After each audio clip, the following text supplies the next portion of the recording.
설교 본문은 지난주와 같은 갈라디아서 5장 13절부터 26절입니다.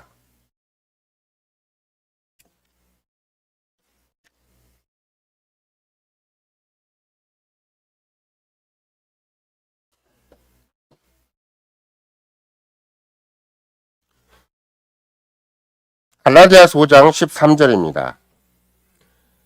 형제들아 너희가 자유를 위하여 부르심을 입었으나 그러나 그 자유로 육체의 기회를 삼지 말고 오직 사랑으로 서로 종노릇하라.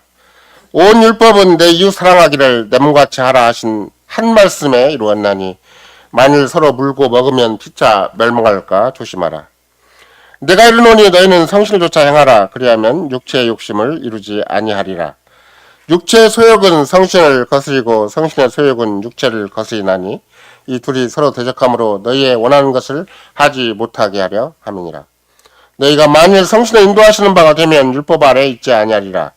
육체의 일은 현저하니 곧 음행과 더러운 것과 호색과 우상 숭배와 술수와 원수를 맺는 것과 분쟁과 시기와 분냄과 당지는 것과 불리함과 이단과 투기와 술취함과 방탕함과 또 그와 같은 것들이라. 전에 너희에게 경계한 것 같이 경계하노니 이런 일을 하는 자들은 하나님의 나라를 유업으로 받지 못할 것이요 오직 성신의 열매는 사랑과 희락과 화평과 오래 참음과 자비와 양선과 충선과 온유와 절제니 이 같은 것을 금지할 법이 없느니라.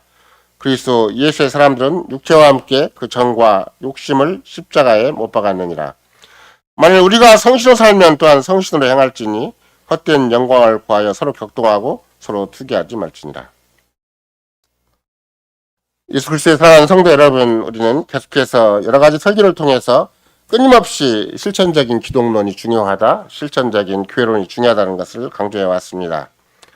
물론 우리의 머릿속에서나 이미 우리가 가진 지식을 가지고도 얼마든지 정리해서 또 자기 삶에 적용할 수 있는 문제이기도 하겠으나 그러나 사사건건마다 모든 삶의 현장에서 실천적인 기독론, 즉 실천적으로 그리스도를 믿고 있는지, 실천적인 구속론, 그런 죄사함을 실천적으로 내가 의지하고 있는 것인지, 또 실천적인 교회론, 내가 그런 교회에 살아있는 지체로서 오늘 또 살고 내일도 살고 있는 것인지, 또 이런 내 안에 벌어진 여러 가지 현실들을 어떻게 교회적인 차원에서 정리를 잘해갈 것인지, 이런 것들은 실은 뭐 이론으로 다 따지기가 어렵고 또 성경에 가르치는 또는 신앙고백에 가르치는 제반 여러 가지 설명으로 다 헤아릴 수 없는 우리 자신만의 직접 고백과 말씀에 대한 아름다운 역사적 현실로 잘 정리할 필요가 있는 것이죠.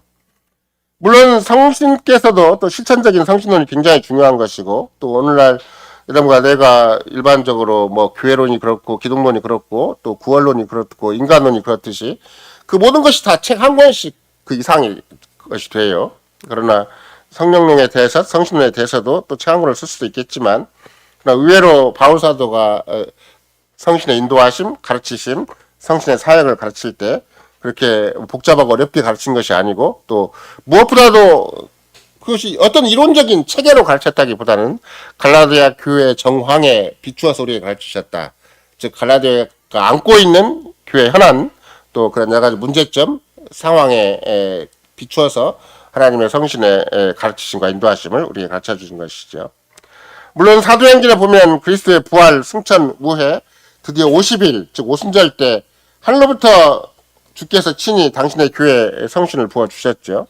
그래서 겉으로 보기에는 그게 성신이 부어지건 안 부어지건 그것도 팔레스타인 한 구석에서 극소수 전 세계 인구에 비하면 극소수에게 일어난 일이었고 또 어떻게 생각한다면 오늘날처럼 인터넷이 이렇게 개발되거나 또 전 세계적인 것이 지구촌처럼 되어 있다면 그 소문이 금방 전 세계로 퍼졌겠지만 AD 1세기는 차편도 별로 용이하지 못했고 교통이나 여러 가지 의사소통 수단도 한계가 처해진 상황에서 팔레스타인의 언한 조그만 마을에 그런 성신께서 강력하게 임하셨다고 하는 것이 역사적 대사건임에도 불구하고 그렇게 성경에 기록되지 않았고 성경에 그렇게 우리에게 가르치지 않았다면 그것은 어느 한 민족의 어떤 역사 속에 파묻히기가 참 쉬운 것이죠. 그러나 성신께서 오순절 때 하늘보좌 우편에 계신 주님이 친히 당신의 교회를 세우고 통치하기 위해서 당신의 교회를 인도하기 위해서 부어주셨다는 사실만큼은 우리는 성경 전체 속에서도 가장 위대한 대격변의 그런 사건이었다 이렇게 볼 수가 있는 것이고, 대격변의 사건이라는 것은 다른 말로 얘기한다면 창조가 있고 타락이 있는데 결국은 창조와 타락을 뛰어넘는 제3의 사건이 일어났다는 거예요. 그러니까 우리가 간단하게 볼 사건이 아니라 창조가 굉장히 전 세계 전 인류 역사를 향한 최초의 하나님의 전능하신 사역이고, 그것이 인류 역사의 시작 또 인류 역사가 근거를 두고 있는 토대가 된다면, 그러나 타락이라는 것은 또 인류 역사가 망주에 든 또 더 이상 소망이 없는 그런 무서운 현실로 온 인류 역사가 치달아가는 판국인데, 오순절 성신강림의 역사로 말미암아 드디어 인류의 역사에 소망이 생겼다는 것이고, 또 새로운 질서, 새로운 세계가 진전된다는 것이죠. 이것이 교회라는 이름으로 됐기 때문에 수많은 사람들이 그냥 종교적인 하나의 일로 치부하고 말겠지만, 그러나 우주적이고 역사적인 또 천지간의 대격변의 사건이었다는 것만큼은 분명합니다. 그러나 이제 문제는 여러분과 나의 입장이죠. 그렇게 우주적이고 역사적인 대격변의 사건이고 창조와 타락에 버금가는 그런 온 세상에 가장 중요한 의미가 있는 것인데, 오늘날 여러분과 나의 삶의 현장에서 그런 대격변의 사건이 성신을 의지하는 것이고 성신을 쫓아 사는 것인가, 정말 성신을 쫓아서 내 인생이 어느 만큼 변화가 되어 있는가, 이런 것들은 실천적으로 잘 확인해 볼 필요가 있는 것이죠. 하다못해 우리가 생각하는 방식, 우리가 느끼는 방식, 우리가 행동하는 방식, 이런 것들이 실천적으로 성신을 의지했을 때 어떻게 변화가 있는 것인가, 자기 삶의 현장에서 겪어봐야 되는 거예요. 내가 정말로 내 자존심이 상하고 내 체면이 구겨지고 내 인생이 다 망할 것 같은 현실 앞에서도 내가 성신을 의지하고 그리스도를 의지했더니 이렇게 어떤 변화가 있다는 것을 자기 안에 큰 감사와 찬양으로 드러날 수 있지 않냐면, 그건 실천적으로 하나님의 성신을 의지하지 않는 것이 되어버리고, 하나님의 성신을 의지하지 않으면 지난 주일에 우리가 배웠던 대로 뭐가 되는 거예요? 다 육신의 일이 되는 거예요. 현저하지 않을 뿐이지 다 육신의 일이에요. 그러면 때가 되면 현저하게 드러날 때가 있는 것이죠. 그러니까 그런 육신에 속하지 않은 삶을 살기 위해서는 우리는 반드시 그리스도의 영이신 성신을 의지해서 우리가 그리스도에 속한 존재임을 알고, 그리스도의 구속의 은혜를 받은 존재인 줄 알고, 그리스도의 몸인 교회 살아있는 지체임을 우리가 알 수 있어야, 그러니까 우리가 새로운 창조, 재창조의 세계, 구속과 사랑과 은혜의 세계에 부름받은 것을 더 확인할 수가 있다는 것이죠. 우리가 지난번에 살펴본 대로 한다면 갈라디아서 5장 16절에 보면 성신을 좇아 행하라, 그리하면 육체의 욕심을 이루지 아니하리라, 이렇게 하고 실천적으로 고민했다고 했잖아요. 그러면 좇아라는 말은 그냥 바울 사도가 처음으로 아이디어가 있어서 또는 방법론이 생겨서 한 말이 아니고, 구약의 창세기 때부터 한 얘기를 그가 자연스럽게 성신을 좇아 행한다고 소개시킨 것이라고 한다면, 그러면 적어도 타락 이전에 하나님께서 최초의 인간관계, 최초의 부부관계, 혼인관계를 만들어 놓았을 때도 그러면 성신을 좇아서 행하는 것이다. 그러니까 부부가 서로 하나가 한 몸이 되고 하나로 연합한다는 것은 그게 결국은 서로 좇아서 드는 것이고 서로에게 달라붙어 있는 것이죠. 그러니까 우리가 바울 사도가 에베소에서 계속 강조하는 바도 뭐예요? 하나님의 성신의 역사는 그리스도와 교회의 역사와 똑같은 것인데, 그리스도와 교회의 역사는 성신의 역사로 이루어지는 것이고, 그런 독특한 사랑은 어디서부터 확인되는 것인가? 부부간에서부터 확인되는 것이다. 딱 단정을 해버려요.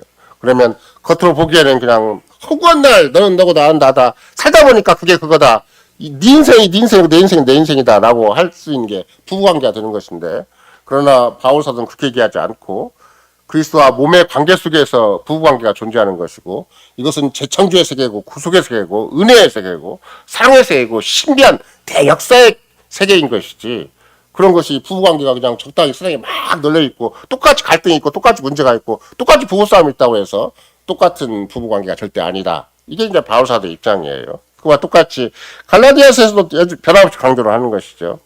성신을 좇아 행하는 것은 부부관계부터 해야 되는 것이지, 부부관계 빼놓고 성신을 좇아 행해버리면 그건 전부 육신적으로 행하는 거예요. 남편이 아무리 잘해주고 부인이 아무리 잘하고 헌신적이고 검은머리가 파뿌리가 되도록 그렇게 사랑하고 산다 그래도 육신의 일에 속한 것이고 많은 것이고, 육신의 일이면 때가 되면 반드시 본색이 드러나는 것이다. 제가 지난번에 말씀드린 대로 사람이 때가 되면 죽어야 되는 것인데, 죽으면은 사람들이 곱게 죽는 것인가? 곱게 안 죽어요. 반드시 정을 떼고 죽는 일이 옛날 어른들이 하는 얘기예요. 왜 정을 떼고 죽는 것인가? 죄는 본성이 마지막에 나타나는 거예요. 그게 나는 괜찮아 그런 사람 아무도, 왜? 자기도 죽는 순간 자기도 모르는 거거든요. 어떤 악한 일이 발생하는 줄 전혀 몰라요. 어떤 악한 마음이 도끼가 되어가지고 나머지 식구들한테 딱 내놓는 건지 모르는 거예요. 그런 맥락에서 여러분과 나는 혹시라도 우리가 그리스도의 십자가를 의지하고 당신의 영을 의지하는 이런 신비하고 거룩하고 아름답고 고귀한 인생, 정말 하나님의 형상으로 회복된 인생을 사는 것이 오늘의 문제인 것이지, 우리끼리 잘 먹고 잘 살자, 우리끼리 사랑하고 살자, 이것이 전부는 아니다. 진짜 그리스도를 의지하고 그리스도인으로 사는 것이 중요하고 교회 사인의치로 사는 것이 너무나 중요하다. 그런 맥락에서 행여라도 바울사도가 가르친 교훈을 다시 반복하자면, 성실조차 행하지 아니하면 어떤 일이 생기는 것인가? 육체의 욕심을 이뤄요. 성신은 딱 의존되어 있지 아니하면, 성신을 딱 바라보지 아니하면, 성신의 가르치심과 인도하심을 적극적으로 내가 흠모하고 사모하고 그렇게 내가 사실 성신의 사람으로 딱 세우지 아니하면 당연히 육체의 욕심을 이뤄요.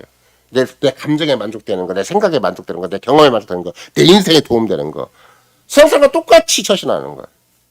그건 타락한 인간으로 처신하는 것이지 그게 얼마나 대단한 인간이 아니에요. 여러분과 내가 이미 타락한 인간이라고 할 때는 세상에 짐승만도 못한 인간성이지만, 아까도 짐승만도 못한 인간성을 갈라디아서 5장에서 육체의 현저한 일을 다 얘기하는 거예요. 이건 세상 짐승도 그런 짓을 안 하는데 사람의 세계는 이런 악한 짓을 해요. 근데 현저한 것만 바울사도 나열해놓은 거예요. 나머지는 다 감춰져 있어요.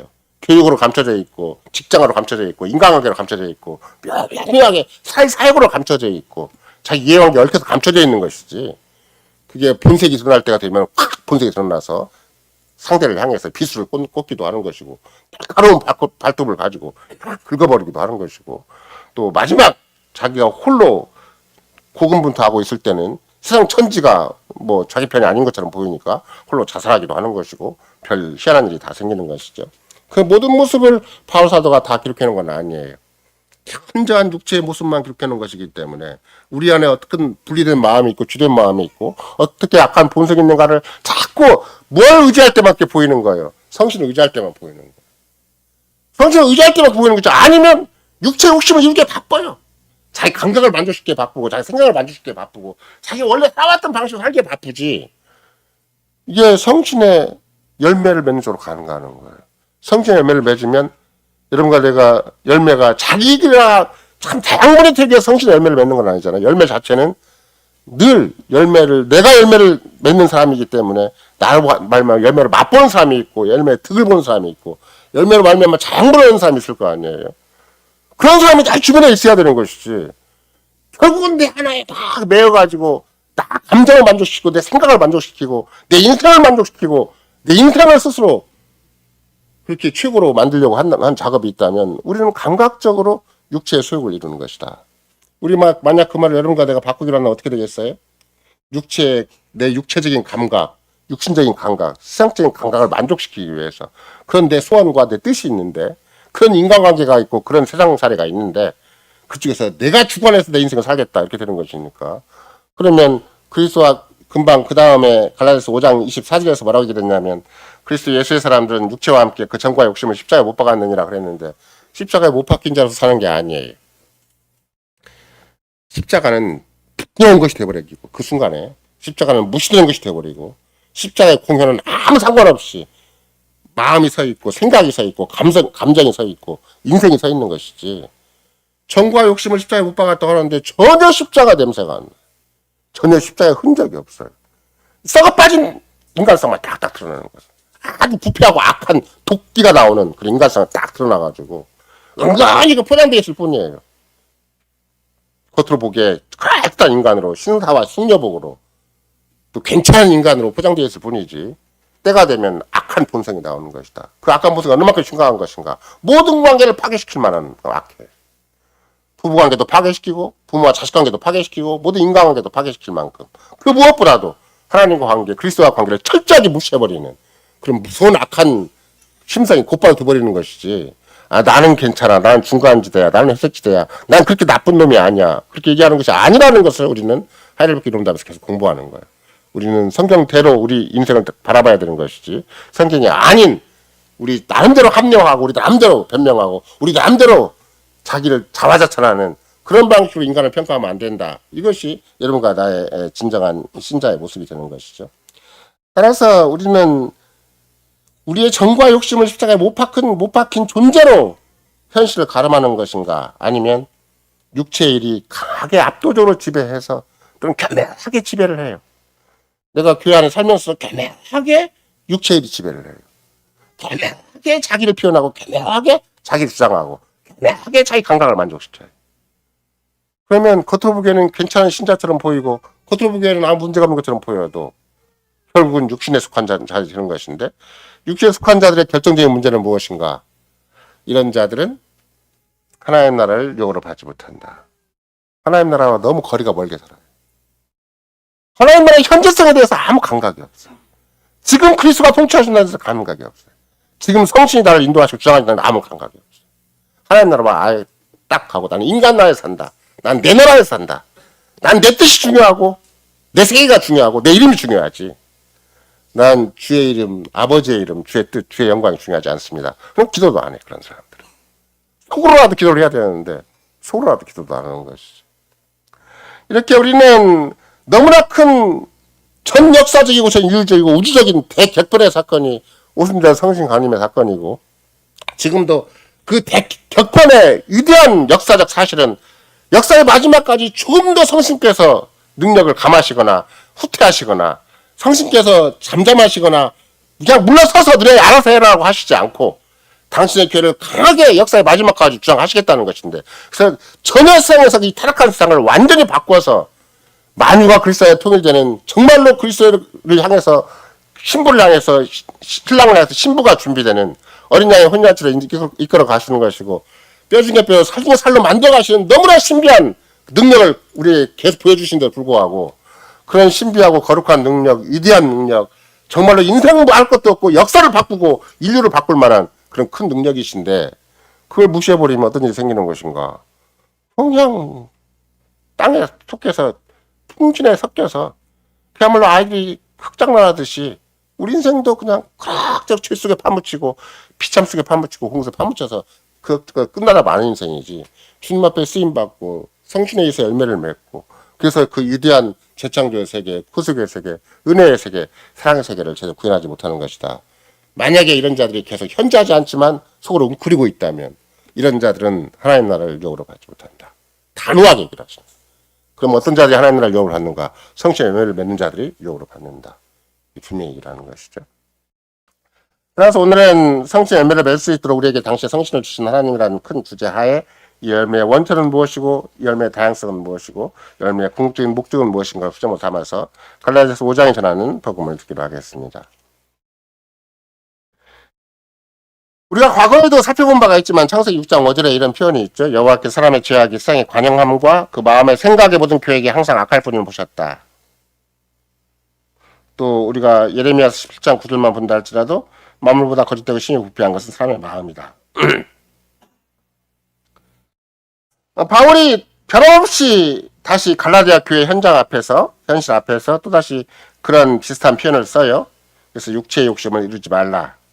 어떻게 이루지 않는 것인가? 성신을 조차 행하면 육체를 욕심을 않는다. 철저하게 성신을 의지할 때만, 빈틈없이 성신을 의지할 때만, 우리의 생각에나 여지를 남겨놓고 또 다른 감정의 여지를 남겨놓고 또 다른 자기 인생의 여지를 남겨놓으면, 겉으로 보기에는 교회를 다니고 겉으로 보기에는 그리스도인 것처럼 보이지만, 겉으로 보기에는 괜찮은 사람처럼 보이지만 계속 구체적인 문제가 부딪힐 때마다 툭툭 떨어져 버려요. 마귀의 조롱거리가 돼버리고 자기 본성의 노예가 돼버리고 세상에 돌팔매질 당할 수밖에 없는, 세상에서 욕을 먹을 수밖에 없는 그런 상태로 떨어지는 것이죠. 따라서 바울 사도는 무엇보다도 갈라디아 교인들에게 육체의 욕심을 이루지 않으려면 어떻게 해야 되는 것인가? 성신을 쫓아 행하라. 이렇게 성신을 쫓아라. 성신을 붙쫓아라. 성신을 끝까지 의지해라. 사람의 인간적인 심정으로, 다른 세상 사람과 똑같은 심정으로 살지 말아라. 이렇게 얘기를 하는 것이죠. 아까도 말씀드린 것처럼 19절부터 21절까지 보면은 육체의 일은 현저하다. 뭐 이렇게 말을 이렇게 얘기하니까 육체의 일이 가장 두드러진 모습이다. 육체의 일 중에서 가장 두드러진 모습은 이것이다고 얘기를 하는 것이죠. 음행, 더러운 것, 호색, 우상숭배, 술수, 원수 맺는 것, 분쟁, 시기, 분냄, 당짓는 것, 불리함과 이단, 투기, 술 취함과 방탕함, 또는 그와 유사한 것이고 그 부류에 포함될 수 있는 수많은 것들이 있다. 이렇게 얘기를 하는 것이죠. 갈라디아 교회를 방문했는데 맨 처음에는 바울 사도가 그런 적극적으로 복음을 선포하고 그래서 그리스도의 십자가와 구속의 은혜를 선포해서 교회가 설립이 된 거죠. 근데 또 갈라디아 교회를 방문한 다른 이질적인 설교자들이 있고 교사들이 있었는데 그들은 모세 율법을 특별히 강조를 하고 그들은 똑같이 육체를 피하는데 어떻게 가르쳤겠어요?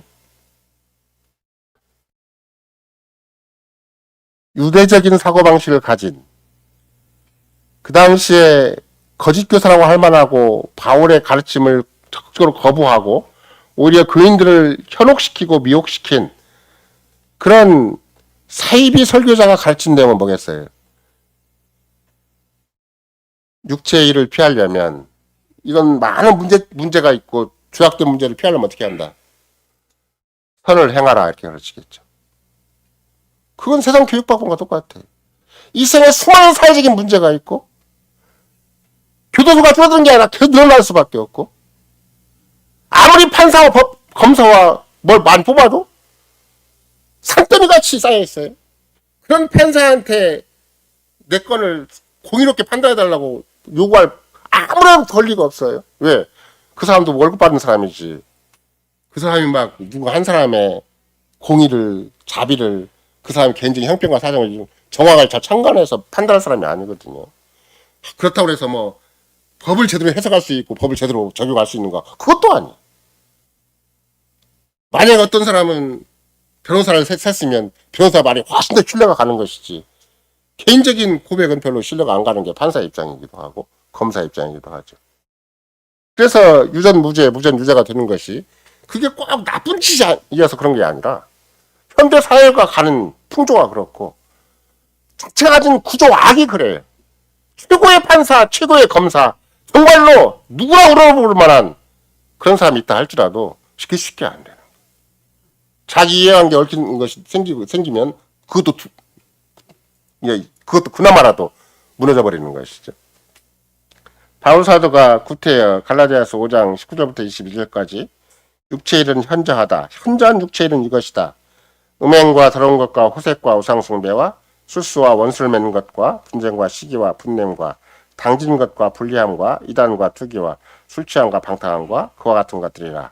이렇게 할 때는 계속해서 갈라디아 교회 전반적인 문제가 육신에 속한 자들이 와서 설교를 하는 것이고 육신에 속한 자들의 가르침을 받는 거예요. 율법적인 가르침은 쉬워요. 쉽게 종교를 이루는 방식, 쉽게 교회를 이루는 방식은 율법대로 가르치는 거고 사람의 열심을 동원시키는 거예요. 이런 거 내가 이렇게 진짜 그리스도인으로 살아야 된다. 가장 가까운 사람을 사랑하는 방법을 연구해야 된다. 주님이 나에게 막힌 영혼이 있다라고 가르치는 것이 아니에요. 길거리 나가서 막 전도하고 막 총독을 내고 데려오라는 거예요. 고구마 방법, 감자 방법, 진돗개 방법을 다 보내서 막 붙들어 오라는 거예요. 그러면 겉으로 보기에는 전도 선교에 의해서 굉장한 효과를 보는 것처럼 보이고 당장은 자기 집안 식구는 인도를 못할 그런 아무런 힘도 없고 아무런 열매도 없는 사람이 얼마든지 종교적인 업적을 세울 수도 있어요. 굉장히 화려한 종교인으로 평가받을 수 있는 것이죠. 목사도 마찬가지죠. 그런 맥락 생각을 해본다면 갈라디아 교회를 방문한 설교자 바울 이후에 갈라디아 교회를 가르치고자 했던 사람은 누구인가? 이례적인 설교자였는데 그들은 어떻게 가르치겠는가? 육체일을 이렇게 현저한 육체일을 우리가 해결하는 방식은 뭐겠는가? 선행을 해라. 착하게 살아라. 열심히 살아라. 그래도 법이 있고 윤리가 있지 않느냐? 그건 뭐와 똑같아요? 세상 초등학문과 똑같은 것이고 세상의 윤리 교육 도덕과 똑같은 것이고 세상도 그렇게 가르치다가 안 되니까 먹고 사는 일이 더 급하다 그래가지고 인문학은 다 폐기시키고 다 실용 과학 학문으로 다 학과도 바꿔버리고 사람 먹고 사는 것에 더 급급한 것이 세상 현실이잖아요. 심지어 어디까지 거짓 설교자들은 주장을 하는 것인가? 그리스도를 믿지 말라는 말은 아니다. 그리스도를 믿고 따르는 건 따르는 건데 할례를 받아야 된다. 또 할례만 막연히 받으라는 종교적인 특색을 얘기하는 건 아니에요. 할례를 받을 정도로 모든 율법적인 요소가 우리 안에 있어야 된다. 겉으로 보기에는 굉장히 합리적이고 웬만한 신자의 생각을 할 때도 그거 충분히 일리가 있다라고 생각을 하는 것이죠. 결정적인 건 뭐예요? 구원이 믿음에 의해서다. 오직 은혜에 의해서라는 걸 빼버린 거예요. 오직 그리스도를 믿음으로 되는 것이라는 걸 빼버린 거죠. 그리스도 말고 플러스 알파가 필요하고, 은혜 말고 플러스 알파가 필요한 것이고, 믿음 말고 플러스 알파가 필요하다. 그건 갈라디아 교회만의 문제가 아니에요. 이런 거 하나도 오직 그리스도만 믿는 게 아니고 플러스 알파, 마이너스 알파. 성신만 의지하는 게 아니라 플러스 마이너스 알파. 자기도 모르게 자꾸 알파가 많아요. 정말로 그리스도만 의지하고 정말로 성신만 의지하는 것이 아니에요. 우리가 지난 화요일날 공부한 게 저 아이들 청자년 공부할 때도 그 백부장이 팔레스타인의 총괄하는 책임, 로마 제국의 책임자로서 딱 왔는데 자기 부하가 병에 들리잖아요. 그 유대민족을 향해서 유대민족을 편경치 않은 여러 가지 목적도 있어서 자기가 회당을 지어주는 것도 있겠지만, 이 백부장한테는 뭐가 있는가? 나는 내가 지금 팔레스타인에 발견한 한 청년 하나가 있는데, 이 청년을 가만히 지켜보니까 자기가 가진 최선의 지식을 가지고 로마 제국이 주는 모든 정보를 가지고 이 청년 하나를 분석을 해보니까 이 사람은 로마 황제보다 훌륭한 분이다. 로마 황제는 아무리 명령을 해도 병이 안 나가지만, 질병이 안 없어지지만, 내가 알고 있는 청년, 팔세는 이 못난 청년, 참 현착해보니 청년은 말하면 질병도 올라갈 수 있다. 내가 지금 당장 어떤 문제가 부딪혀 있는가? 내 종 하나가 죽게 생겼다. 그럼 내가 어떤 방법을 볼 수가 있는가? 로마 제국의 모든 의학 명관들 동원해서 내가 고치겠는가? 아니야, 나 그분한테 가야 되겠다. 또 그분을 상대할 때 어떻게 상대해야 되는 것인가? 그분은 로마 황제보다도 위대하신 분이기 때문에 함부로 내 집에 오거나 함부로 내가 가서 영접할 존재가 아니다. 쉽게 그분에게 다가갈 분이 아니다. 말씀만 하옵소서. 그럼 내 종이 낫겠나이다. 자기의 실천적인 문제를 기도문으로 해결한 거예요. 그리스도가 누구인가로 해결한 거예요. 내가 몸에 아픈 문제를 기도문으로 해결한 거예요. 병원에 가지 않고, 최고의 의학을 구하지 않고, 최고의 로마 제국의 방법론을 구하지 않고, 내 종이 아픈 거예요. 내 종이 죽게 된 거예요. 근데 그리스도론으로 구한 거예요. 그리스도를 알아보고 구한 거예요. 그게 실천적인 기독론이에요. 코로나가 왔으니까 막 병원을 쫓아가야 되는 게 아니고 국가의 대세를 따라가야 되는 게 아니에요.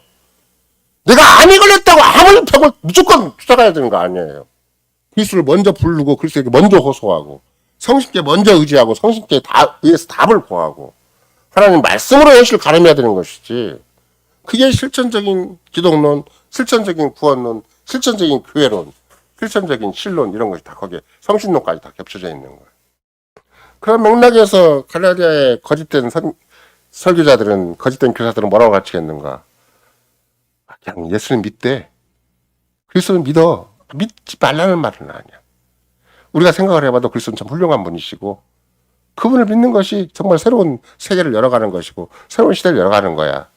그러나 그것만 믿으면 안 돼. 플러스 알파가 필요하고 마이너스 알파가 필요하다. 늘 믿음 플러스 알파, 은혜 플러스 알파, 그리스도 플러스 알파. 이런 거 내가 우상 숭배를 얘기할 때 우상 숭배를 뭐라고 얘기를 해요? 하나님과 더불어 하나님을 대신해서, 이렇게 하듯이 그리스도를 대신해서 또는 그리스도와 더불어, 성신을 대신해서 성신과 더불어, 내 지정의가, 내 생각, 내 감정, 내 의지가 자꾸 말로는 그리스도를 자랑하지만 실천적인 차원에서는 내 생각이 더 앞서고, 말로는 그리스도를 내세우지만 실천적인 차원에서는 내 감정이 앞선다. 내가 살아온 방식이 더 앞선다. 이렇게 돼버리면 내가 판단한 인간관계, 내가 판단한 세상적인 현실, 내가 판단한 문제의 본질, 이런 것들이 하나님의 성신이 말씀을 쓰셔서 나한테 가르쳐줘야 되는 것인데, 그리스도에 준해서 내 현실을 가름할 수 있어야 되고, 살았으나 죽었으나 내 몸과 영혼의 유일한 이론은 나는 그리스도에 속한 것이기 때문에 현실을 바라볼 수 있어야 되는 것인데, 그렇게 안 바라봐요. 돈이 급하면 돈부터 보이는 것이고, 건강이 나쁘면 건강부터 보이는 것이고, 직장에서 문제가 생기면 직장 상사가 더 먼저 분석하는 것이 급선무지, 내가 그리스도인인 것이 더 본질적이고 그게 최선이고, 그것이 주님 앞에서 하루하루 풀어가는 나의 정체성으로 확인이 안 된다는 것이죠. 이런 맥락에서 바울 사도는 현저하게 다시 얘기를 해요. 갈라디아 교인들에게, 형제들아, 1장 로마 갈라디아 5장 13절이잖아요. 너희가 자유를 위하여 부르심을 입었으나 그러나 그 자유로 육체의 기회를 삼지 말아라. 너희가 교회를 다닌다고 하고 구속의 은혜를 입었다고 하고 너희가 정말로 이런 하나님이 교회에 주신 여러 가지 다양한 은혜, 다양한 삶의 방식을 공급받았는데 그걸 가지고 육체의 기회를 삼지 말아라. 네 육체를 계속 더 펼쳐나가고 네 육체를 합리화하고 네 육체를 변명하고 네 육체적으로 막 세상을 살아가려고 교회를 이용하고 하나님을 이용하고 그리스도를 이용해서 네 인생 행복하게 살려고 하지 말아라. 사랑으로 종로로 태라고 가르치는 거예요. 한 인생 안정적으로 살고 한 가정 행복하게 살고 우리끼리 잘 먹고 잘 살자고 그리스도께서 죽으시고 부활하시고 승천하셔서 당시 영을 우리에게 주신 것이 아니다. 이렇게 바울사가 얘기를 하는 것이죠.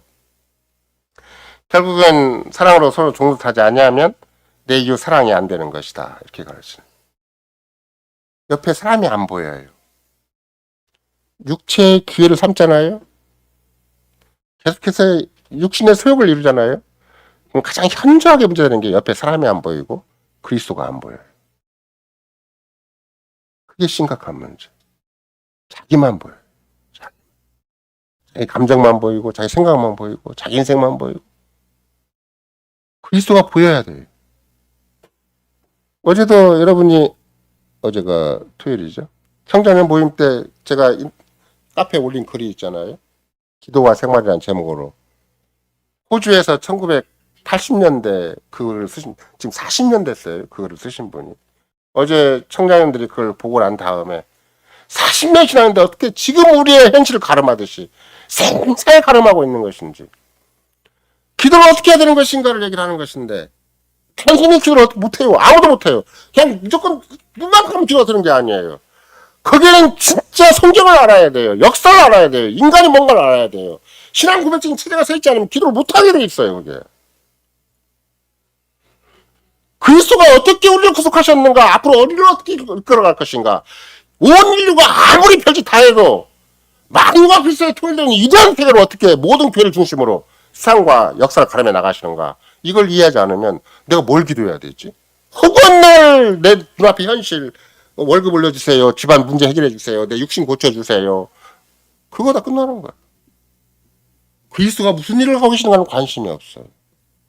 그리스도가 하늘 보좌 우편에서 무슨 일을 하고자 하시는가, 당시의 교회를 통해서 신자를 통해서 지금 어떻게 역사를 이끌어 가시는가는 관심이 없어요. 큰 관심이 있어야 기도가 제대로 되는 거예요. 왜? 주께서 가르치신 기도도 간단 명료하잖아요. 그 이름이 거룩히 여김을 받으시면 나라의 임하옵시며 뜻이 이루어지이다. 이렇게 딱 가르쳐놓으니까 온 인류 역사가 모든 천하 인간이 무조건 내가 내 먹고 사는 것을 극복하고 내 직장 현실을 극복하고 가정 현실, 개인의 현실을 극복할 것이 아니라 이것이 도대체 주의 이름의 영광과 무슨 상관이 있고 주의 나라와 무슨 상관이 있고 주의 뜻과 무슨 상관이 있는가를 알아서 그렇게야만 기도가 되도록 되어 있어요. 근데 아무나 가서 산기도 하고 금식기도 하고 철학기도 하면 기도드리는 줄 알고 그 기도하면 안 돼요. 그런 악한 버릇이 마귀에 의해서 수많은 거짓 교회에 퍼쳐났어요.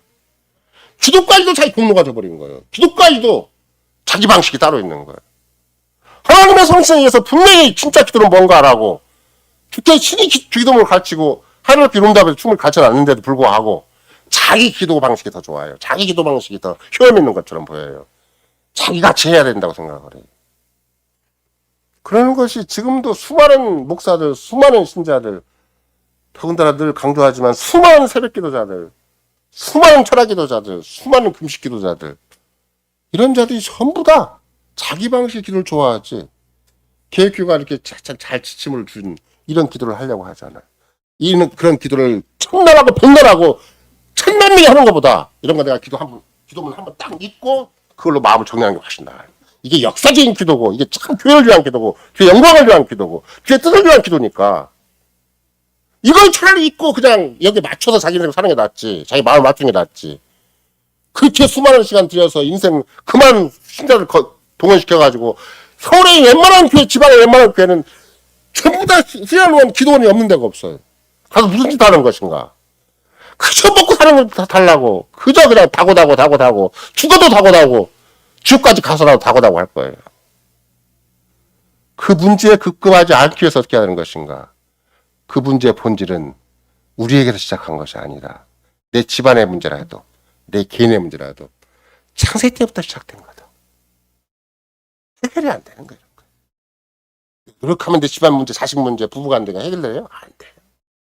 왜? 창세 때부터 마귀의 속임에 의해서 아담과 하와 타락에서부터 온 것이라서 우리 그렇게 배우고 있잖아요. 지금 내 문제고 내 가정의 문제고 내 오늘날 내 시대적인 문제고 역사적인 문제고 이 인류 전체 문제를 한다 할지라도 창세 때부터 문제가 시작된 것을 이런 걸 내가 어떻게 역사를 뒤집어가지고 그 문제를 해결해요. 유일하게 역사를 뒤집을 수 있는 분 그리스도의 구속에 내고 성신께서 밖에 없어요. 당시 교회를 통해서 일하시는 밖에 없는 거예요. 그러니까 교회를 다니는 것이고 그러니까 교회 사인 지체가 되는 것이고 그래서 주를 의지하고 성신을 의지하는 것이지 그렇게 쉽게 해결될 것 같으면 알아서 다 하지 다. 자기가 구세주가 되고 자기 인생의 구세주 자기 집안의 구세주 자기가 속한 사회 구세주가 되죠. 자기 본인이. 그리스도만 우리의 구세주예요. 어떤 공부를 하고 어떤 노력을 하고 어떤 수상 방식을 총동원해서 최고의 지혜를 바라고 최고의 역량을 발휘한다 그래도 죄를 이기지 못하고 죄로 말미암은 그 비참과 곤고함을 이기지 못하는 거예요. 역사의 마지막까지 문제는 반복돼요. 역사의 마지막까지 질병도 반복되고 가난도 반복되고 전쟁도 반복되고 온갖 불화도 반복되고 시기와 질투도 반복되고 육체의 현저한 일은 역사의 마지막까지 반복되는 거예요. 그럼 유일한 해결책이 뭔가? 이 현저한 육체의 일을 그만두고 성취의 열매를 만들어가는 거죠. 바울사도 방식이. 그래야 새로운 소망이 보이고 새로운 역사가 보이고 새로운 새해가 보이고 새로운 인생이 보이고 새로운 가정이 보이고 내가 숨을 쉬는 것이 새로운 숨을 쉴 수가 있다. 그게 바울사도가 갈라디 교회를 보고 한 얘기지만 주께서 바울사도 쓰셔서 온 인류 역사를 향해서 모든 그리스도인을 향해서 모든 교회를 향해서 역사의 마지막까지 적용되는 법칙은 이 법칙이다. 그러니까 이런 거라도 내가 육신을 도모하면 더 힘들고 더 괴롭고 더 외롭고 더 쓸쓸하고 더 비참하고 더 슬프고 더 힘없고 그래요. 그래서 성신을 의지하면 안 그래. 천하가 반대를 해도 힘이 나요. 천하가 나를 대적해도 힘이 나는 법이에요. 왜? 그리스도가 함께 하시고 성신께서 함께 하시기 때문에. 하나님이 다 그런 에너지를 공급해 주시기 때문에 세상을 바꿀 만한, 인생을 바꿀 만한, 역사를 바꿀 만한 위대한 에너지를 나에게 주시기 때문에 하나도 안 슬퍼요. 하나도 안 괴로워요. 하나도 안 외로워요. 내가 아무리 세상에서 온갖 공격을 받고 온갖 멸시를 받고 선택을 받아도 웃어요. 왜 웃는가? 그들 어떻게 보면 냉소주의라는 게 있잖아요. 냉소하기 때문에 웃는 게 아니에요. 그리스도 때문에 웃어요. 성신 때문에 좋아해. 그것 때문에 기뻐하고 그것 때문에 좋아하고 또 행여라도 주변 사람이 뭔가 그리스도를 모르고 성신을 모른다면 그것이 애통의 마음이 슬픈 것이지 다른 것이 슬프고 다른 것이 외롭고 다른 것이 쓸쓸한 게 절대 아니에요. 나는 그리스도인이다. 이것이 최고의 대답이고 최고의 능력이고 이거 최고의 지혜인 거예요. 그리스도가 우리의 지혜와 구속함과 거룩함이 되셨듯이 내가 그리스도인 것이 최고의 지혜고 그리스도인인 것이 최고의 자랑이고 최고의 에너지고 최고의 자존심이고 그것이 역사도 함부로 부인할 수 없고 세상도 함부로 무너뜨릴 수 없는 오직 그리스도와 나와 관계 속에서 확인할 수 있는 내 진정한 정체성인 것이지 그걸 왜 다른 방식으로 현실을 가름하는 게 아닌 것이죠. 그래서 이제 그 다음에 구체적으로 갈라디아서 5장에서 왜 바울사도가 육체의 일과 성신의 열매를 비교하는 것인가. 이게 세상 현실이고 교회 현실이기 때문에 그래요. 누구도 피해갈 수 없어요. 여러분과 나의 현실이기도 하고 이 교회 현실이기도 해요. 우리는 육체의 일을 이루는 자가 아니면 성신의 열매를 맺는 자예요. 둘 중 하나. 육체의 일을 이루잖아요. 얼굴에 그림자가 져요. 눈빛이 흐려져요. 마음에 흔들림이 있어요. 성신의 열매는 안 그래요. 5만 사람들이 옆에서 조롱하고 멸시하고 천대하고 핍박해도 성신 열매는 안 그래요. 사랑과 희락과 평, 오래 참음, 자비, 양선, 충성을 철저가 촥 동시에 등장을 해요. 그게 답이에요. 누가 나를 굉장히 없인 여긴다. 누가 나를 핍박하고 나를 죽이려고 한다. 그래도 답은 뭔가? 성신 열매. 그게 바울사도 제시한 방식이에요. 그렇지 않으면 네가 아무리 명분이 화려하더라도 그건 육체의 일을 이루는 거다. 현저하지 않을 뿐이다. 근데 뭐 현저하지 않다 그래도 여러분과 내가 거기 잘 생각을 해보세요. 당연히 돼요. 현저하다라고 육체는 현저하다고 현저한 것만 적어놨다 이렇게 얘기할 것이 없어요. 그걸 다시 한번 잘 보실래요? 아 이거 나도 다 이게 붙어 있는 거구나. 내 인생에 이게 붙어 있고 내 생각이 붙어 있고 내 감정이 붙어 있고 내 마음이 붙어 있는 거구나. 나도 모르게 자꾸 당짓고, 나도 모르게 자꾸 남을 판단하고, 나도 모르게 자꾸 거짓된 율법적인 교사와 설교자들이 가르쳤던 것과 똑같은 짓을 해요. 나도 모르게 갈라디아 교회 복음을 선포해서 오직 믿음으로, 오직 은혜로, 오직 그리스도 선포했던 바울의 복음을 나도 모르게 어떻게 생각을 해요? 너는 왜 그래? 라고 딱 판단하기 시작을 해요. 나도 모르게 누가 된 거예요. 다시 갈라디아 교회에 들어온 이질적인 교사가 되고 이질적인 설교자가 된 거예요. 남을 향해 바로 딱 마음이 가버려요. 바울 사도는 내가 언제 너희들한테 남을 판단하고 남을 정죄하고 복음이 아닌 방식으로, 은혜가 아닌 방식으로, 믿음이 아닌 방식으로 가르치라고 그랬느냐. 너희가 어떻게 성신의 일로 시작했다가 육신의 일로 마치겠느냐. 육체의 일이 현저한데 내가 보니까 너희들이 그 현저한 게 육체의 일이다. 성신 열매는 안 보인다. 이게 바울 사도의 갈라디아 교회를 평가한 거예요. 그럼 갈라디아 교회는 AD 1세기 교회니까 거기는 초대교회고 시작된 교회고 아직 구체적인 조직이 오늘날처럼 대한민국처럼 막 그렇게 거창한 건물이나 대단한 규모가 있지 않으니까 그러면 그 교회는 현창해서 그렇게 이런 문제가 있었는가? 안 그래. 태반의 교회들은 성신 열매로 건설되는 게 아니라 육체의 소욕 안에서 쩔쩔매다가 역사 속에 사라지고 마는 거구나. 이거 금방 알 수가 있는 것이죠. 오늘도 여러분과 내가 아까도 갈라디아서 5장 13절에서 너희가 자유를 위하여 부르심을 했으나 그 행이라도 너희가 그리스도 안에서 자유가 있다면 죄로부터 자유가 있고 마귀로부터 자유가 있다면 그렇죠. 우리는 하이르베크 이름답 제1문답에서 무서운 죄값을 우리는 그리스도 부혈로 완전히 사함받았고 마귀의 노예로부터 완전히 해방되는 것이 우리의 고백이니까 진짜 그리스도로 말미암아 이런 죄로부터 자유를 받았고 또 마귀로부터 자유를 받았다면 그것을 가지고 다시 육체의 기회를 삼는 것이 얼마나 어리석은 일이 되겠는가. 그러니까 육체의 기회를 삼지 말아라. 그거 가지고 자꾸 또 자기 내세우고 또 자기 생각 내세우고 또 감정 내세우고 또 자기 뜻 내세우고 자기 경험 내세우고 또 자기 주장하고 또 자기 인생 내세우고 자기 집안 내세우지 말고 사랑으로 종로로 살 준비를 해라. 그건 완벽하게 에너지가 공급되는 거예요. 우리가 마치 뭐가 똑같은 것인가. 이 전기도 코드가 잘 연결이 안 되고 이렇게 접착이 충분하지 않으면 자꾸 불이 왔다 갔다 하고 또 충전도 됐다 안 됐다 그러는 거잖아요. 육체의 기회를 삼으면 절대 성신의 에너지가 공급이 안 돼. 그러니까 늘 힘이 없는 거예요. 늘 한계가 있는 거예요. 늘 쩔쩔매는 거예요. 늘 그냥 자기 하다 끝나는 거예요.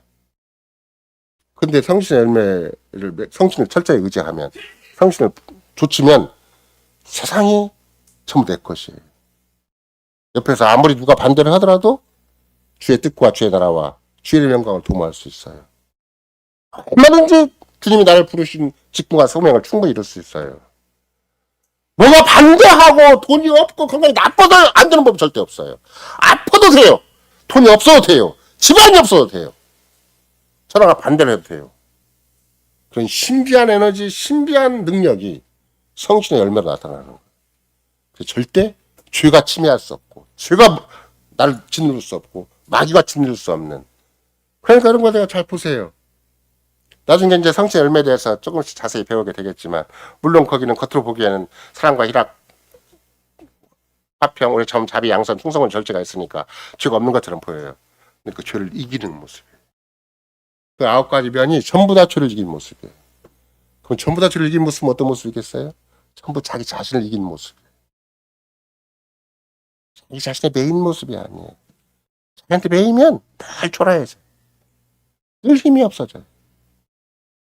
늘 그냥 타령가 다 끝나요. 우리는 성경 안에서 신대 타령하거나 한맺힌 인생을 사는 건 아니잖아요. 무슨 상처가 깊어가지고 우리는 상처라면 막 상처가 깊다. 상담하게 들으면 뭐 상처가 저 밑에서 그 트라우마처럼 있다 그러지만 우리는 그렇게 성경에서 인간을 보지 않아요. 당신은 전적인 부패와 타락된 인간이지 무슨 트라우마 있고 괜찮은 부분이 따로 어디가 있어요. 다 썩었고 다 무능하고 다 악하지. 우리는 트라우마로 현실을 바라보지 않아요. 전적 부패와 타락이기 때문에 유리하게 그리스도의 피가 아니고 성신의 능력이 아니면 안 되는 인생인 것이지. 그게 적당하고 우물쭈물하게 너는 괜찮고 나는 괜찮고 너는 문제다 이렇게 볼 이유가 하나도 없는 것이죠. 이런 맥락에서 어려운가 나는 그러면 이러면 바울 사도도 똑같은 표현을 쓸 때 성실조차 행하라고 그랬고 육체의 소욕을 이루지 않는다라고 썼으면 성신의 소욕은 이렇다라고 얘기한 부분도 없지 않아 있지만 바울 사도가 비교하는 것은 뭐냐면 육체의 일은 이런 거고 성신의 열매는 이런 거다. 그래서 결국은 바울 사도가 은근히 강조한 건 열매라는 말이에요. 그냥 똑같은 현상으로 똑같이 발립적인 현실로만 사실로만 나열한 것이 아니라 열매란 말을 강조하는 것이죠.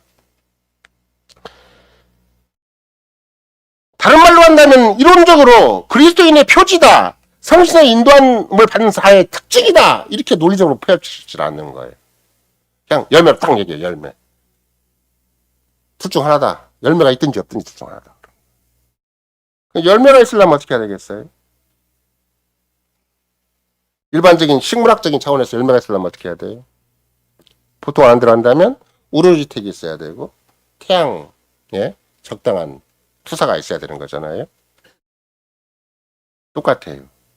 의의 태양이신 그리스도가 계속 그 빛을 비추지 아니하시면 열매가 없어요.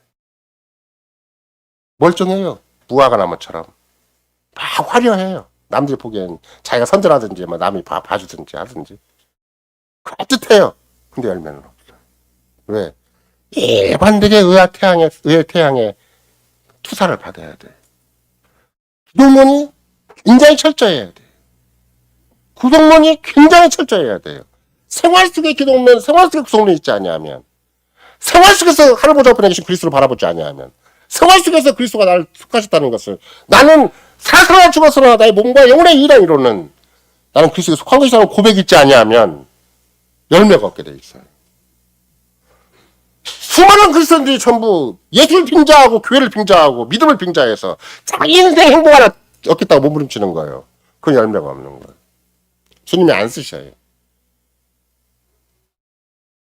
태양이 적당하게 비칠 뿐만 아니라 우로지택이 있어야 된다. 이슬과 비가 적당히 내려야 되고 뿐만 아니라 더 중요한 건 뭐예요? 토질이 굉장히 우수해야 돼요. 옥토밭이 돼야 돼요. 토질 속에 뭐가 있으면 안 돼? 안반이 있으면 안 돼.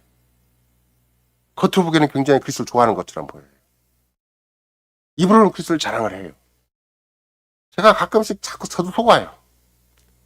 인터넷상에 어제 본 잠바부의 흑인들의 남녀 혼성팀인데 옛날 찬송을 부르는데 너무 화음에 어울리는 거예요. 아, 저런 찬송만 가지고 누가 100번 옛날에 그런 얘기 했잖아요. 100번 설교한 목사가 100번 설교하는 것보다 전 찬송 한마디 해주면 한 불러주면 그냥 감동 감화할 정도로 너무 아름답게 불러요. 그러나 거기에 계획가 없고 거기에 진짜 하나님이 친히 당신의 말씀을 통해서 거기에 확고동하게 신앙 고백이 정립이 안 돼 있는데 얼마든지 저런 찬송은 나오는 거다. 진짜 찬송은 따로 있어요. 시와 참여와 신령한 노래라는 것은 생활 속의 시와 참여와 신령한 노래이지 성가들을 구성해서 시와 참여와 신령한 노래를 하란 말이 아니에요. 바울 사도가 에베소서에서 가르치는 바는 내 모든 사사건건에서 인간관계 속에서 부딪힐 때마다 시와 참여와 신령한 것으로 화답하라는 거예요. 막 치고받고 하지 말고 물고 하지 말고 인간의 본성 가지고 밀당하지 말고 시와 참여와 신령한 노래로 서로 화답하고 주께 감사하고 이 생활 속 가능하다고 얘기를 하는 거예요. 생활론이에요. 생활론. 그런 맥락을 생각을 해보면 열매는 무엇인가? 있고 없고가 분명해요. 열매가 없는 사람은 정말로 무화과예요. 화려할 뿐이지 아무것도 효과가 없고 때가 되면 주님이 저주를 선언해요. 열매 없는 자들 향해서 때가 되면 가지치기를 하세요. 같은 교회 내에서도 열매가 없는 자들이 많이 생기면 어떻게 되겠어요? 교회가 전진을 못하겠죠. 그럼 주께서 자르세요. 당위가 자르는 것이 아니고 우리 이웃이 자르는 게 아니에요. 열매가 없으면 죽게 잘라내버리셔요. 그렇게 해서 결국은 기필코 교회로 하여금 어떻게 만드시는 것인가? 온 인류 역사로 하여금 12가지, 12달마다 12가지를 맺는 생명나무로 만들어내세요. 그럼 거기는 뭐가 없겠어요? 안반이 없겠죠. 안반이 있을 때마다 생기는 증상이 뭐예요? 여러분 열매 씨 뿌리는 비에 보면은 돌밭에 뿌려진 씨가 갖는 증상이 뭐예요? 환란을 만나며 뿌리를 내지 못하고 기쁨을 받는데도 불구하고 우선 당장 막 잎이 나서 막 화려한 것처럼 보이는데 환란을 당하면 더 이상 뿌리가 안반이 있어서 들어가지 못하니까 열매를 맺지 못한다. 또 다른 밭이 있죠. 가시던 풀밭. 가시던 풀밭은 왜 열매를 못 맺어요? 이생의 염려, 재래의 유혹, 일당이라는 것이 뭘 막아버려요? 이생의 염려가 생겼다. 돈 문제가 생겼다. 또 세상 놀고 싶은 마음이 생겼다. 그럼 뭐가 생기는 거예요? 말씀이 기운을 막아버린다. 말씀이 열매 맺으려고 말씀이 들어가야 되는 건데. 그죠?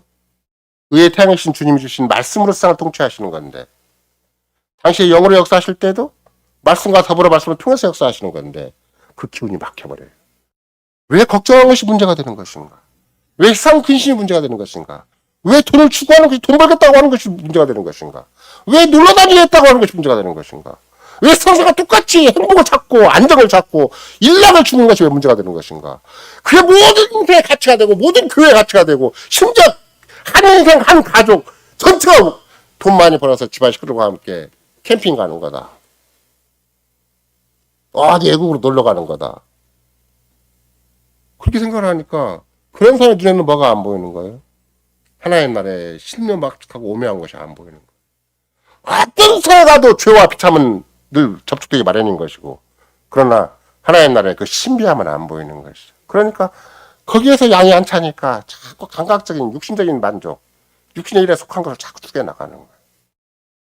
그러다 보면 결국은 종합적인 얘기는 뭔가 길가밭이 됐든지 가시밭이 됐든지 돌밭이 됐든지 간에 그러니까 바울사도가 그 열매로는 충분히 어떻게 얘기하는 거예요? 주님의 열매들 갖춘 것을 다시 에다 쓰는 거예요. 왜 열매인가? 우리의 현실이다. 이렇게 가르치는 거예요. 내 마음이고 내 생각이고 내 인생인데 오늘의 나인데 내가 열매를 뭘로 낼 수가 있지? 내가 열매를 맺어야만 남한테 할 얘기가 있을 거 아니에요. 남한테 줄 감정이 있을 거 아니에요. 나만을 향해서 뭔가 결단이 있을 거 아니에요. 사랑으로 종로탈 만한 준비가 있을 거 아니에요. 빚진 자로서 사랑을 생각하는, 빚진 자로서 이웃을 생각하는 그런 기본적인 인간관이 달라지는 것이 있어야 될 거 아니에요. 없어요. 자기. 내 행복, 내 안정, 내 감정, 만족. 현지 나 하다 끝나는 것이지. 그런 게 없는 거예요. 그렇게 이기적인 것이 본질적으로 남아있는 사람한테는 하나님 나라가 아무 상관이 없어요. 그리스도 안에서 마녀가 통일되는 생각은 아무 상관이 없어요. 어린 양의 혼인잔치도 아무 상관이 없어요. 성경에서 약속하신 그 위대하고 영광스럽고 복되고 그 아름다운 세계는 아무 상관이 없어요. 그냥 내가 조금 노력해갖고 내가 좀 먹고 살겠다는 거예요. 남들보다 조금 안정되게 살겠다는 거예요. 좀 행복하게 살겠다는 거예요. 그 생각에 속아버리는 거예요. 내가 얼마나 위대한 자리에 부름받았는가. 얼마나 영광스러운 직분과 소명으로 부름받았는가. 내가 천하가 나를 반대하더라도 내가 사사나 죽어서나 내 몸과 영혼의 유일한 이로는 나는 그리스도의 것입니다는 자부심이 없는 거예요. 그것이 내 주민등록증보다 내가 가진 무슨 뭐 국회의원증, 대통령증 아니면 뭐 무슨 판사들은 뭐 자기 증명서 아니면 검사들은 자기 소속 증명서 뭐 그 어떤 것보다도 확고부동한 것, 가장 튼튼하고 아름다운 것, 가장 영광스럽고 복된 것, 가장 위대한 것이 무엇인가? 내가 그리스도의 것이라는 거예요. 우리는 세례 때마다 성전 때마다 그걸 표하고 인치는 거예요. 내 가슴에다가 성신께서 딱 쳐주는 거예요. 너는 내 것이다. 너는 그리스도의 것이다. 넌 그 외에 다른 걸로 네 존재를 생각하지 말아라. 네 생활, 네 숨을 쓰고 있다면, 네 인생의 어느 순간과 공간이 있다면 너는 그리스도의 것으로만 절신해라. 그래서 세례와 성찬이 있어요. 그래서 교회 질서가 있고 신앙 고백이 있고. 시편 1편 같은 것도 마찬가지잖아요. 오늘 우리가 찬송을 한 것이지만 마태복음 7장 17절에서 바울 사도들은 아마 충분히 산상보원을 들었을 텐데 모든 좋은 나무는 좋은 열매를 맺는다. 그러니까 좋은 나무는 어떤 좋은 나무예요? 요한복음 15장 오늘 읽은 우리 성경 말씀에 의한다면 나는 포도나무요 너희는 가지다. 이게 좋은 나무. 늘 그리스도에게 붙어있는 가지. 그리스도에게서 생명의 진액을 늘 공급받는 거. 그리스도 생각이 내 생각이고 그리스도 마음이 내 마음이고 그리스도 뜻이 내 뜻이고 그리스도 안에서 하나 된 자. 그리스도에게 속한 자. 그렇죠? 그리스도의 몸인 교회, 그리스도 몸의 교회인 살아있는 지체가 되는 자. 나는 포도나무에 대한 가진 이게 좋은 나무일 거 아니에요. 이 좋은 나무는 열매를 맺어요. 그리스도에 붙어있기만 하면 그리스도가 계속 열매를 맺게 하세요. 의에 태양이신 분이 적절하게 태양을 공급하세요. 만약에 의에 태양이신 분이 마음에 안반이 있다고 한다면 어떻게 하시겠어요? 세상의 태양은, 1차적인 창조 태양은 밑바닥에 안반이 있으면 뿌리를 못 내리게 하겠죠. 근데 의에 태양이신 분이 한번 말씀을 신기 시작을 하면 밑에 안반이 있어도 뚫고 들어가게 열매를 맺게 하시는 거예요. 위대하신 분이거든요. 모든 피조계를 완전히 회복하실 수 있고 더 완성하실 수 있는 분이거든요. 천하 인류가 반대해도 당신의 구속사역을 기필코 완성할 수 있는 분이거든요. 돌తుం대에 의한다면 우리가 참으로 완고하게 마음이 떨어져서 하나님의 성신이 완전히 힘을 당해서 그야말로 하나님의 은총에 대한 강력한 상실에 떨어져도 성신 떠나지 않고 이 완악한 마음, 두 가지 굳은 마음을 부드러운 마음으로 바꾸신다. 성신께서 하신다. 회개의 영을 주신다. 거기에 돌드신께서 고백하는 거잖아. 옆에서 보면 사람끼리는 안 되는 것처럼 보이고 목사가 봐도 과연 이 교회가 될까 말까 그렇게 보일 수도 있고 서로가 서로를 바라볼 때도 저 인생이 뻔한 인생인지 뭐가 되겠나 싶을 때도 있겠지만 안 그래. 성신께서 역사하시는 건 다 아무도 잘 모르는 거야. 근데 성신께서 역사하시면 인생은 말할 것도 없고 그 교회가 변하는 것이고 역사가 변하는 것이고 우주가 변하는 것이다. 이게 이제 성경의 기준이가 보이는 것이죠. 결국은 과실을 맺는 것이 요한복음 15장 5절에 보면 너희가 과실을 많이 맺으면 내 아버지께서 영광을 받으신다 이렇게 써있죠. 16절에 보더라도 너희가 나를 택한 것이 아니요 내가 너희를 택하여 세웠나니 너희로 가서 과실을 맺게 하고 또 과실이 항상 있게 하려는 것이다. 과실이 항상 있게 하려는 것이다. 내가 포도나무고 그리스도가 포도나무고 우리가 가지로 되어 있다면 과실이 항상 있는 것이다. 오늘 여러분과 내가 가지고 있는 과실이 뭐예요? 내가 맺은 과실이 뭐냐고. 내가 맺은 열매가 뭐냐고. 쉽게 속상하는 거예요? 쉽게 남을 판단하는 거예요? 쉽게 너는 너고 나는 나다고 생각하는 거예요? 뭐가 도대체 과실이에요? 뭐가 도대체 열매예요? 철저한 기독론, 철저한 구속론, 철저한 교회론, 철저한 성신론. 그게 열매. 그러면 옆 사람을 항상 긍휼히 여길 수가 있어요. 옆 사람에서 막 애가 닳고 막 그렇게 막 초조하지도 않아요. 그게 남편과 아내가 됐든 자식이 됐든 누가 됐든 상관없어요. 주님이 주신 만큼 자기가 주님을 쓰임받을 준비를 하는 거예요. 사랑으로 종도탈 준비를 하는 것이고 주님이 나에게 요구하시는 것이 뭐고 나에게 주신 바 직분과 소명의 뭔가를 향해서 집요하게 나가요. 내가 숨을 쉬고 있다면 그것 때문에 숨을 쉬고 있다고 생각을 해요. 내가 단 몇 시간 살아있다 할지라도 살아있다면 이 직분과 소명을 위해 살아있는 거다. 그리스도인으로 살기 위해 살아있는 거다. 그리스도의 뜻을 이루고 그리스도의 영광을 이루고 그래서 나라를 위해 살고 있는 것이다. 이렇게 생각하는 것이지. 돈 조금 모으고 공부 조금 잘하고 조금 세상 좀 실력 쌓아갖고 뭐 세상에서 이름 내려고 하는 게 절대 아니고 성공, 출세 아무 상관이 없어요. 100번 성공 출세해봤자 그거 더 큰 성공과 출세에 비하면 또 초라해져요. 우리는 그리스도 안에서 둘도 없는 창세 때부터 해서의 마지막까지 둘도 없는 인생으로 부름받은 존재이기 때문에 객관적으로는 우리는 그리스도의 소유고 객관적으로는 그리스도에게 살아있는 지체가 몸인 살아있는 교회의 지체가 되겠지만 내 이름은 영원히 지워지지 않아요. 나중에 여러분이 오후 시간에도 또 한 번 더 설명을 하겠지만 이름이 영원히 지워지지 않는 사람, 전형적인 사람이 누가 있는가? 이름이 지워진 사람과 지워지지 않은 사람이 하나가 있어요. 그게 지난번 말씀드린 대로 부자와 나사로였어요. 나사로는 영원히 지워지지 않는 생명체에 기록된 사람이에요. 어떻게 살았는데? 거지같이 살았는데. 자기 인생의 몸뚱아리에 관리를 못해갖고 이게 허물이 막 진물이 나오고 별짓그래가지고 병원도 못 갈, 병원 갈 돈도 없고 의사의 처방을 받거나 이웃에 돈 받을 수 있는 아무런 길도 없어요. 왜?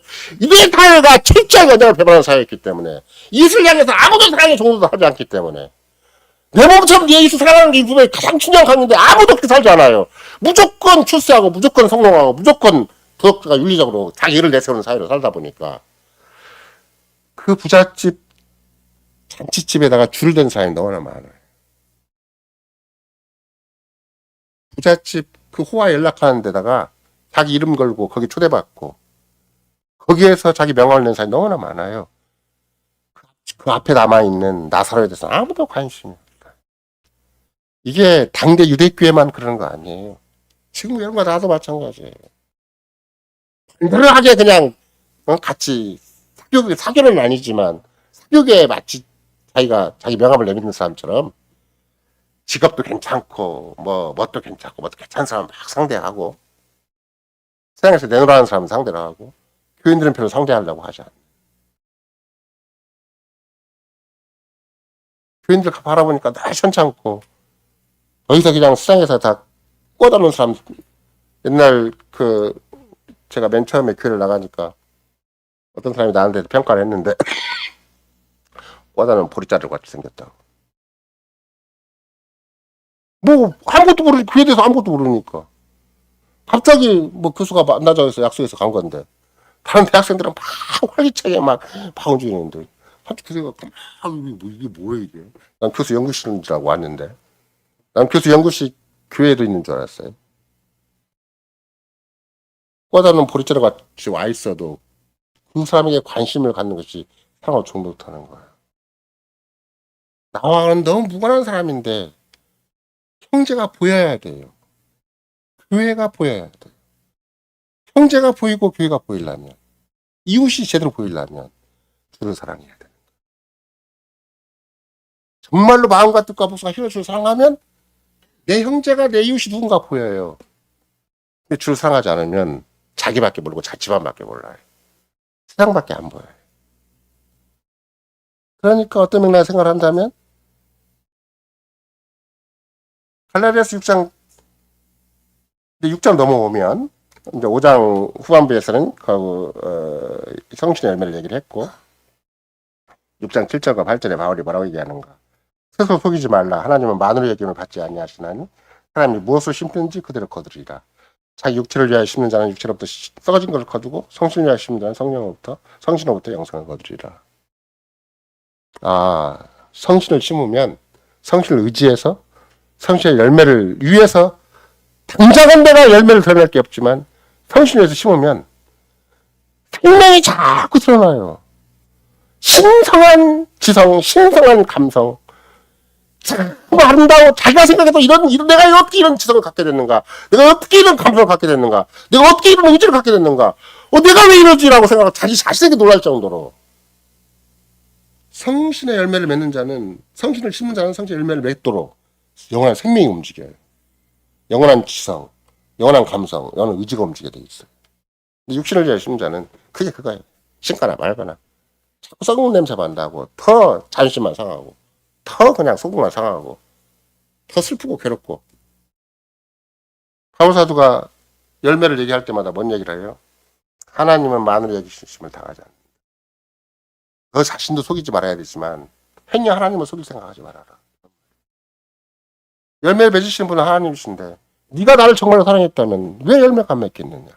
네가 너를 사랑하니까 안 맺는 거야. 네가 나를 사랑하면 왜 열매가 없겠냐? 네가 주를 사랑한다면 왜 열매가 없겠냐? 참으로 좋은 나무가 왜 좋은 열매가 없겠냐? 그래, 당연히 좋은 나무는 우리가 만들 수가 없잖아요. 그러니까 우리의 방법을 통해서 바울사를 통해서 가르치는 말은 뭐예요? 육신을 위해서 심지 말아라. 육신의 가능성을 모색하지 말아라. 자기 인생 하나 그거 그냥 보존하기 위해서, 그거 조금 키워내기 위해서, 그거 성공하고 출세하고 행복하기 위해서 우물쭈물 하지 말아라. 하나님은 마누라의 힘을 당하지 않으신다.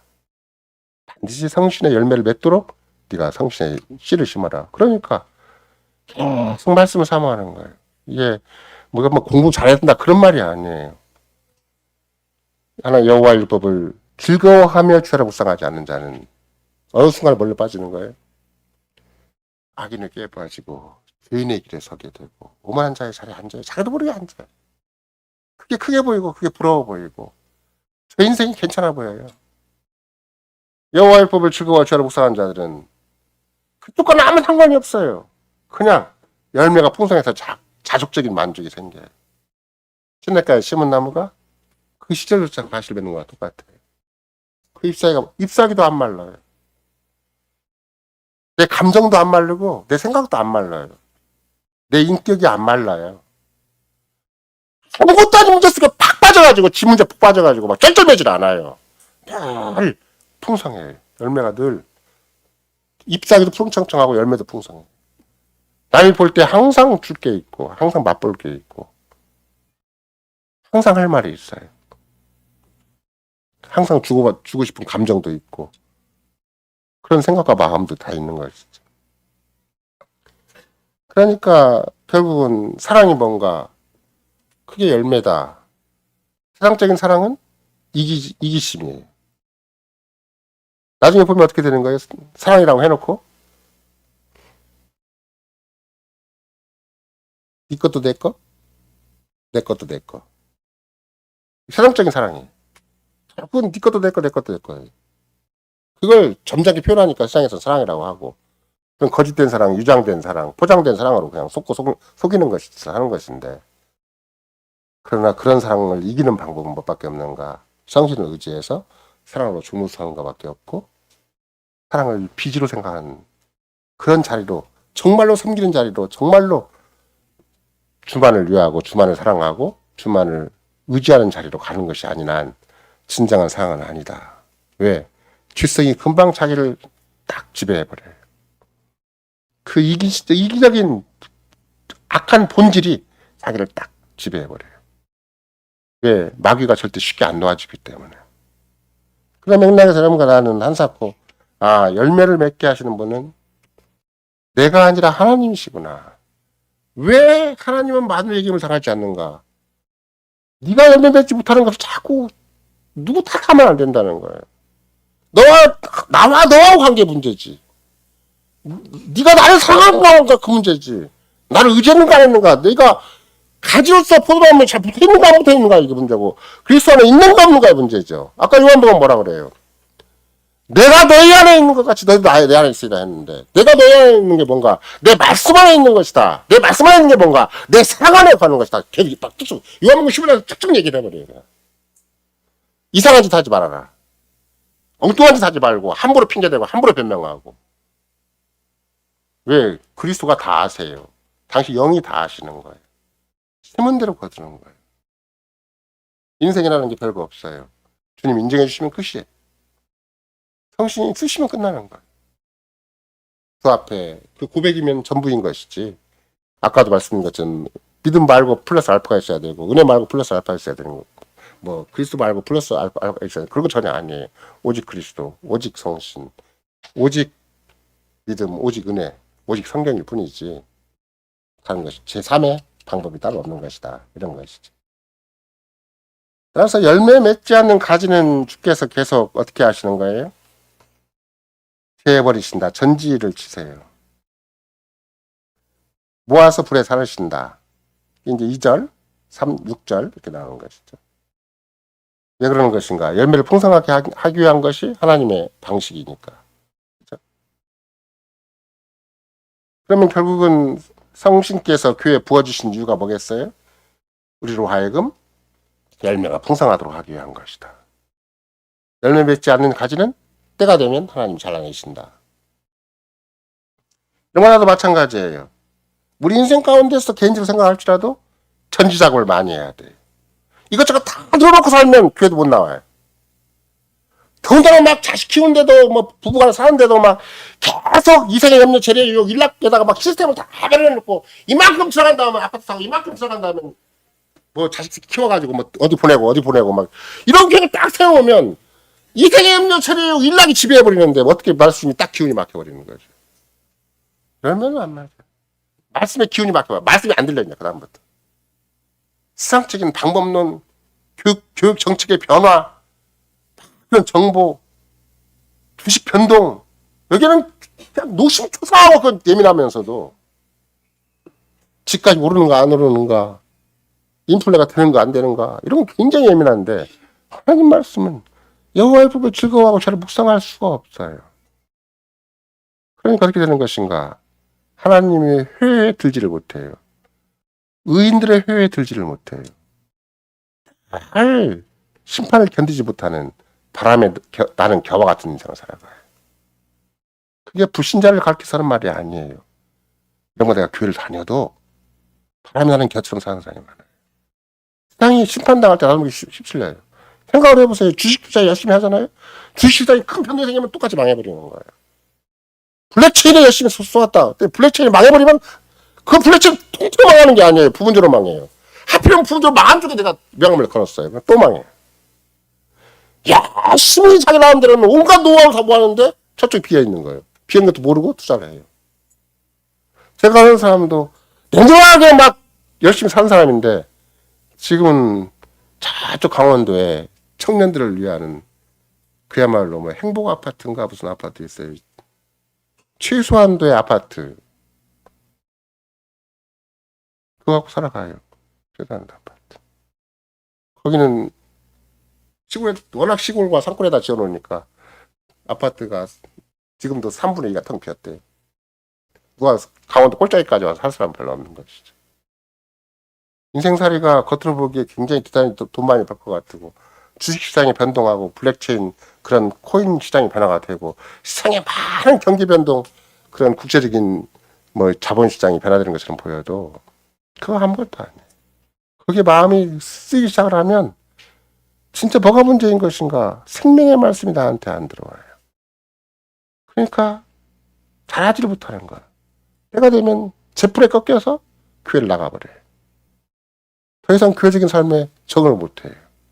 이런 것들이 여러분과 내가 주님이 가르치는 작업의 하나가 되는 것이다.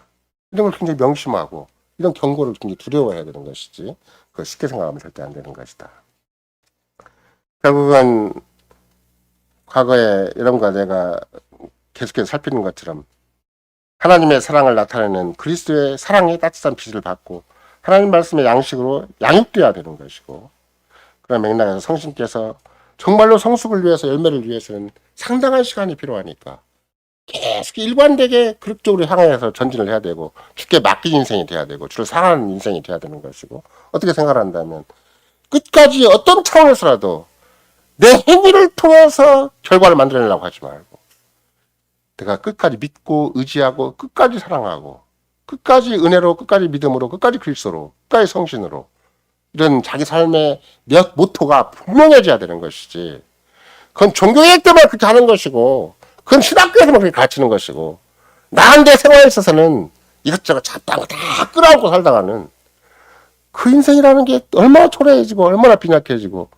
얼마나 곤고해지는 인생인 것인지 자기도 알게 돼요. 때가 되면 정말로 주님의 언약에 신실할 때는 자선만대 주님이 나를 쓰셔서 나와 더불어 사는 사람에게 수많은 은혜 혜택을 베풀 수 있는 너무나 풍성한 열매를 맺는 사람이 될 수가 있지만 그렇지 않은 삶은 초라한 자기 인생도 갈무리 못해갖고 쩔쩔매다 그 인생이 끝나는 것이다. 이런 것이 시종일관 주님이 말씀을 통해서 우리에게 가르치는 것이죠. 성신의 열매만이 우리의 답이다. 그렇죠? 제가 지난번 늘 강조하잖아요. RCK가 심각한 대립관계 또 한국사가 말미암은 심각한 난관에 곤궁에 처했을 때도 바오모 목사님이 최종적으로 하신 얘기는 뭔가 성신의 열매가 아니면 무슨 답이 되겠는가. 이런 거는 현실도 마찬가지예요. 어떤 문제가 있든지 뭐 적당하게 답을 할 수도 있어요. 뭐 너 문제고 사회적인 문제가 있고 교회가 문제고 당회가 문제고 목사가 문제고 다 얘기할 수도 있지만 궁극적인 답은 무엇인가? 내가 그리스도를 믿는 사람인가? 내가 그리스도에게 속한 사람인가? 내가 살아서 죽어서나 내 몸과 영혼의 유일한 이유가 그리스도이신가? 아니면 내가 성신을 의지하는 사람인가? 성신에 속한 사람인가? 성신 열매를 맺는 그런 사람인가? 이 문제를 현실을 가름해야 되는 것이 주께서 갈라디아 교회에 요구하시는 것처럼 우리 교회에 요구하시는 가장 분명한 교훈이다. 이것을 여기서 확인할 수가 있습니다. 아멘.